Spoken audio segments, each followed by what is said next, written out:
할렐루야. 하나님의 은혜와 평강이 우리 새벽을 깨워 예배하시는 성도님들의 심령과 가정에 충만하기를 소망합니다. 예수님께서는 죄와 사망의 권세를 이기고 다시 사셨습니다.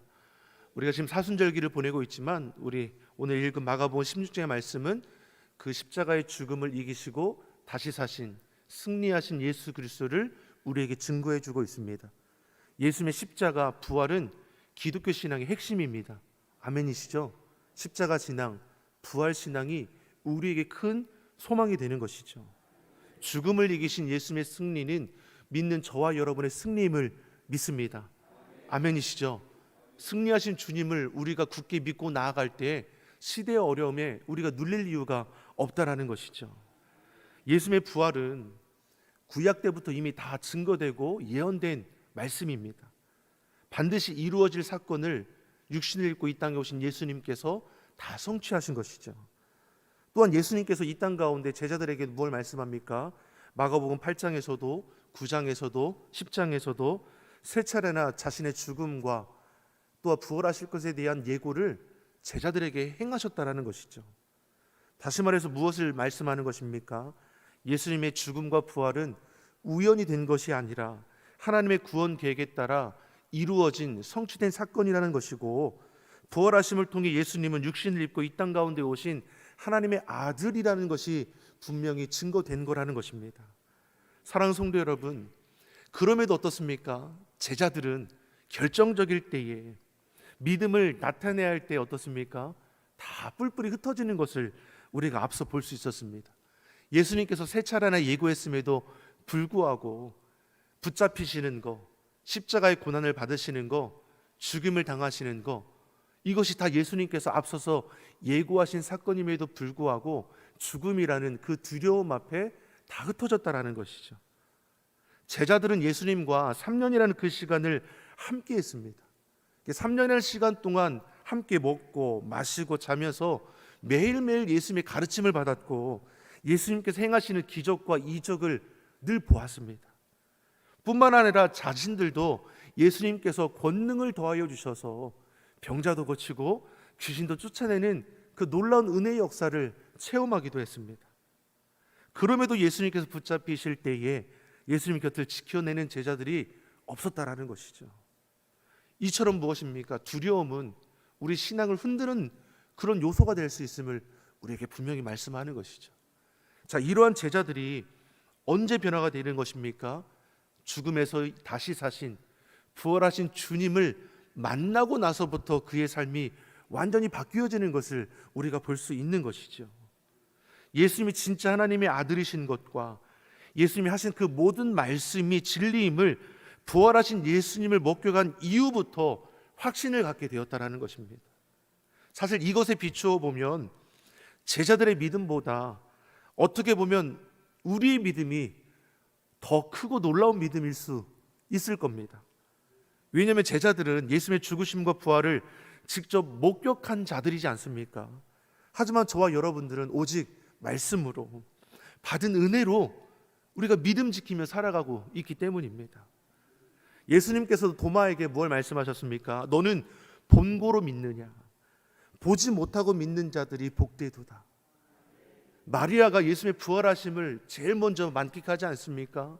그리고 부활하신 예수님을 전하죠. 하지만 그 부활하신 예수님을 만났다라는 그 소식을 전함에도 불구하고 제자들이 믿습니까? 믿지 않죠. 부활하신 예수님을 만났을 때 저들이 그제서야 믿는 것을 우리에게 보게 하는 것입니다.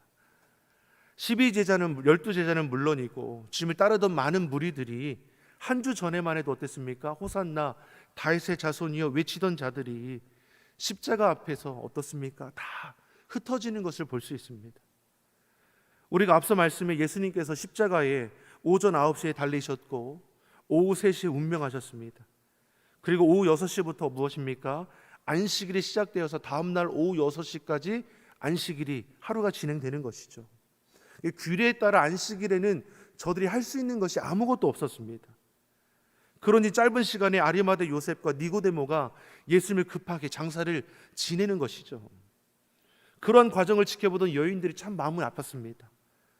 자신들을 사랑으로 위로해주고 섬겨주던 예수님의 그 시집만큼은 최선을 다해서 장사 지내고 싶었기 때문이죠. 그래서 오늘 본문 1절의 말씀을 보면 안식일이 지남에 여인들이 향품을 사두었다라고 했습니다. 그리고 2절에 뭐라고 말씀합니까? 2절의 말씀을 우리 같이 한번 보겠습니다. 2절의 말씀 같이 읽어보겠습니다. 안식 후 첫날 매우 일찍이 해 돋은 때에 그 무덤으로 가며. 안식일 후 첫날에 동트기 전에 예수님의 무덤가에 향해 간다는 것이죠. 다시 말해 예수님께서 운명하신 후에 안식일에 아무것도 할 수 없어서 저들이 뜬 눈으로 하룻밤을 지새운 겁니다. 그리고 그 다음 날, 안식일이 끝난 그 다음 날 일찍이 향품을 가지고 예수님의 그 시신을 수습하기 위해서 찾아가는 것을 오늘 우리에게 말씀해 주는 것입니다. 다시 말해 이 여인들은 예수님이 부활하실 것에 대해서 알지 못했습니다. 다만 예수님을 향한 그 사랑과 헌신된 마음이 이들을 이렇게 행하도록 이끌어가는 것이죠. 이들은 예수님의 시신을 수습하기 위해서 무덤가에 가면서 걱정합니다. 그 시신을 수습하고 싶은데 이때 무덤 어떻습니까? 커다란 굴을 파서 거기다 시신을 모셔두고 큰 돌로 막아두기 때문입니다. 수습하게 가고 있는데 그 커다란 돌을 누가 우리를 위해서 굴려줄까? 이런 걱정을 하게 하는 것이죠. 그런데 막상 도착해 보니 어떻습니까? 예수님의 그 무덤의 돌이 굴려져 있는 것이죠. 이때까지도 이 여인들은 예수님이 부활하셨다라는 것을 생각해 보지 못했습니다. 여인들이 놀라서 무덤가에 들어가 보니까 누구를 보게 됩니까? 우리 본문 5절과 6절의 말씀을 우리 같이 한번 보겠습니다. 5절, 6절 우리 같이 읽어보겠습니다. 무덤에 들어가서 흰 옷을 입은 한 청년이 우편에 앉은 것을 보고 청년이 이르되 놀라지 말라. 너희가 십자가에 못 박히신 나사렛 예수를 찾는구나. 그가 살아나셨고 여기 계시지 아니하니라. 보라 그를 두었던 곳이니라. 아멘. 무덤가에 들어가 보니까 흰옷 입은 청년이 우편에 앉은 것을 보고 놀랐습니다. 이 흰옷 입은 청년이 누구입니까? 천사이죠. 천사가 말하기를 놀라지 말라. 너희가 십자가에 못 박히신 나사렛 예수를 찾는구나. 그가 살아나셨고 여기에 계시지 않느니라. 천사는 부활의 첫 증인들에게 예수님이 여기 계시지 않다라고 알려주었습니다. 예수님 무덤에 계시지 않다는 것이죠. 이것이 소망의 근거입니다. 부활의 주님, 이 사실 하나만 붙들어도 이 세상 속에서 믿는 자들은 결코 낙심할 이유가 없다라는 것이죠. 사망, 죽음의 권세에 이기신 예수님의 승리가 믿는 저와 여러분의 승리가 되기 때문입니다. 사단, 어둠의 궤계, 예수 그리스도의 권세로 물리치게 되는 것이죠. 이 세상 어디에도 부활을 가르치는 종교는 없습니다. 믿지 않는 자들은 예수님을 향해서 4대 성인 중에 하나라고 합니다. 하지만 예수님 외의 성인들은 무엇입니까? 다 무덤이 존재하죠. 예수님 무덤이 없습니다. 죽음을 이기셨기 때문입니다. 구원이 무엇입니까? 죽음에서 우리를 건지시는 것입니다. 요한복음 15장 25절 26절에서 예수께서 가라사대 나는 부활이요 생명이니 나를 믿는 자는 죽어도 살겠고 무릇 살아서 나를 믿는 자는 영원히 죽지 아니하리니 이것을 네가 믿느냐? 예수님께서 분명히 약속하셨습니다. 나는 부활이요 생명이니 믿는 자는 죽어도 살겠고 죽음이 결코 끝이 아니라는 것을 우리에게 가르쳐 주셨습니다. 죽음의 문제는 주님 안에서 결코 두려움의 대상이 되지 못한다는 것이죠. 제자들과 수많은 무리들이 부활의 주님을 만난 이후에 죽음을 이기는 자들이 되는 삶을 살게 됩니다. 십자가의 고난 앞에 도망쳤던 저들이 부활의 주님을 통해서 거듭나게 됩니다. 새롭게 태어나는 것이죠. 영원한 생명을 바라보는 자들이 됐습니다. 그러니 그 어떠한 핍박과 역경 가운데서도 낙심하거나 포기하거나 도망가지 않습니다. 믿는 저와 여러분이 그런 은혜가 있기를 간절히 소망합니다. 부활의 생명은 우리의 관점을 바꾸어 놓는 것입니다. 이 땅의 삶이 전부가 아니라는 것을 우리로 알게 하는 것이죠. 영원한 시간 속에서 우리가 살아가는 것은 찰나와도 같습니다. 잠깐의 시간을 헛된 것에 우리가 소모되는 일들이 없어야 할 것입니다.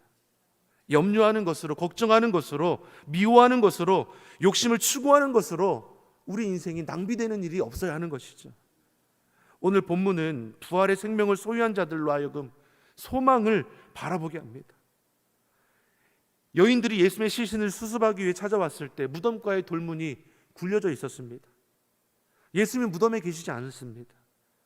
저들에게 천사들이 말하지 않습니까? 우리 다시 한번 우리 본문 6절과 7절의 말씀을 우리 같이 한번 읽어보겠습니다. 6절 7절의 말씀 같이 보겠습니다. 청년이 이르되 놀라지 말라. 너희가 십자가에 못 박히신 나사렛 예수를 찾는구나. 그가 살아나셨고 여기 계시지 아니하니라. 보라, 그를 두었던 곳이니라. 가서 그의 제자들과 베드로에게 이르기를 예수께서 너희보다 먼저 갈릴리로 가시나니 전에 너희에게 말씀하신 대로 너희가 거기서 배우리라 하라 하는지라. 아멘. 여인들도 제자들도 예수님의 부활을 사전에 믿고 기대하며 찾아왔다라는 것은 아닌 것이죠. 그러니 빈 무덤을 보고 놀랄 수밖에 없었던 것입니다. 요한복음 20장의 말씀을 보면 이 무덤가에서 마리아가 혼자 울고 있다라고 기록하고 있습니다. 누군가 예수님의 시신을 훔쳐간 것이라고 여겼다라는 것이죠. 예수님의 부활을 알지 못하고 믿지 못하니 슬퍼할 수밖에 없었던 것입니다. 그러나 부활의 주님을 만난 뒤에 어떻습니까? 그 놀람이 감격이 되는 것이고 슬픔이 기쁨이 되는 것입니다. 아멘이십니까? 부활하신 예수님은 먼저 갈릴리로 가셔서 그곳에서 제자들을 기다리신다라고 했습니다. 예수님의 부활은 자신들이 직접 목격한 사실이었기에 저들은 힘있게 복음을 전할 수밖에 없는 것입니다. 왜 초대교회에 놀라운 부흥이 있을 수밖에 없습니까? 초대교회 성도들이 모진 고난과 핍박에도 복음 전하는 것을 기뻐할 수 있었던 이유가 무엇입니까? 순교의 자리를 두려워하지 않았습니다. 그들은 예수님의 부활을 목격한 자이기 때문입니다.